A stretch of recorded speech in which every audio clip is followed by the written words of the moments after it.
টানা বৃষ্টিতে ডুবে গেছে বিস্তীর্ণ ধানক্ষেত।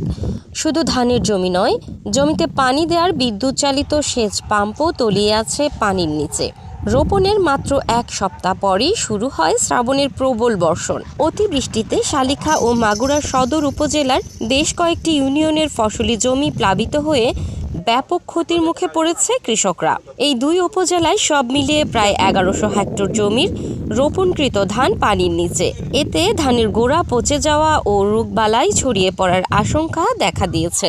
পর্যাপ্ত পরিমাণ বৃষ্টি হয়ে ধানগুলো তলায় গেছে, এর উপর দিয়ে পানি উঠে গেছে। ধান আর হওয়ার কোনো সম্ভাবনা নাই। 6 বিঘা জমি লাগাইছি, সব এই বৃষ্টির পানিতে ডুবে গেছে। স্থানীয় কৃষকদের অভিযোগ, নিম্নাঞ্চল থেকে প্রবাহিত বৃষ্টির পানি সরাসরি মাগুরার জমিতে এসে জমা হচ্ছে। চিত্রা ও ফটকি ও কুমার নদের পানি বেড়ে ছোট খাল বিলেও উপচে পড়ছে। তলায় গেছে, আমার না খালি অনেকেরই তলায়। গ্রামের সবাই একজনের তার না নাকি পানি যায় ওই সরষার সময়, যে সরষা দেওয়া, তাছাড়া ধানের আর টাইম নেই। পানি সরিয়ে সময় থাকে তাহলে ফের আবার ধানের জন্য পদ্ধতি নেব।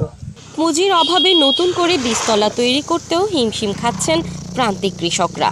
দ্রুত পানি না সরলে আমন চাষের লক্ষ্যমাত্রা ব্যাহত হওয়ার শঙ্কার কথাও বলছেন কৃষকরা।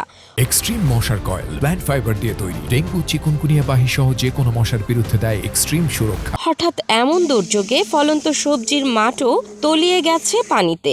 দায় দেনা ও সুদের চিন্তায় অনেকে অসহায় হয়ে পড়েছেন। ঘুরে দাঁড়াতেও সরকারের জরুরি সহায়তা চাচ্ছেন তারা। আমি ধার দিনা করে ধান লাগাইছিলাম, আমাদের পুঁজিবারটা নেই। এখন যদি নতুন করে কোনো পুঁজি পাই, মানে সহযোগিতা পাই, তাহলে আমরা নতুন করে শুরু করতে পারি। আমাদের এলাকায় সব ধানের চাষ, বুঝছেন, অন্য কোনো ফসল হয় না। এই ফসল হয় না, ধান আমার সব তোলা গেছে, আমারও 2.5 বিঘে বই তোলা গেছে। জেলা কৃষি সম্প্রসারণ অধিদপ্তর জানায়, কৃষি বিভাগের পক্ষ থেকে বিনামূল্যে ধানের বীজ কৃষকদের মাঝে বিতরণের চেষ্টা চলছে। দ্রুত পানি নামলে ক্ষতির পরিমাণ কিছুটা কমে আসবে।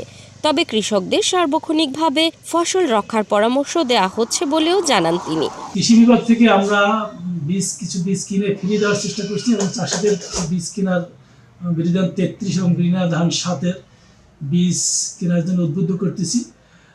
আর কিছু বীজ আমরা বীজতলা করিয়ে কৃষকদের মধ্যে বিতরণ করার চেষ্টা করছি। প্রকৃতির প্রতিকূলতায় নষ্ট হতে বসা ফসল বাঁচাতে এখন প্রয়োজন দ্রুত পানি নিষ্কাশন ও স্থায়ী কার্যকর সহায়তার।